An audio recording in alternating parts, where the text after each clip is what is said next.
Яшел Үзән районының Кече Шырдан авылы аягында нык басып торырга омтылучы авылларының берсе.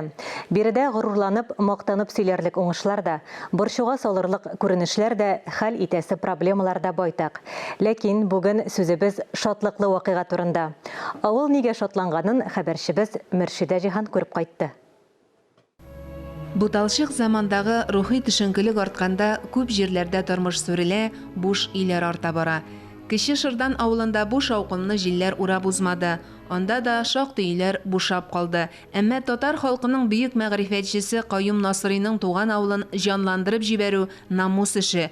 Бу игелекле эшкә үзе дә шушы авылда туып үскән Асия Гобәйдуллина алынган.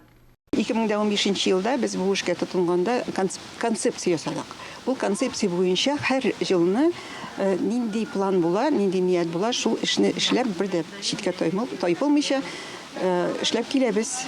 Менә платинага да вакыт җитте. Платинаны төзеләсен халык белде. Һәр вакытта мине ишаратып, кайчан бездә платина була дип сорыйлар. Вакыты җиткәч булыр дип әйтә торган идем. Менә вакыты җитте. Платина, Аллаһка шөкер, безнең бүген халыкка тапшырыла.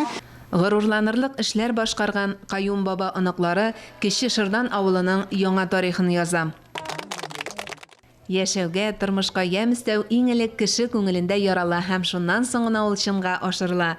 Рәдиф Гайнетдинов белән Ленар Сафиуллин платинага керткән өлешебез булсын дип 180 километр ераклыкта урнашкан Мариэл якларыннан кичкенә балыклар алып кайткан.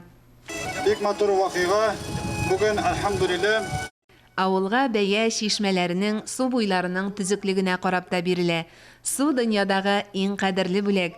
Платинасы булган авыл үзен янгыннан да саклый, рәхәтләнеп ял итәр өчен дә мөмкинлек бар.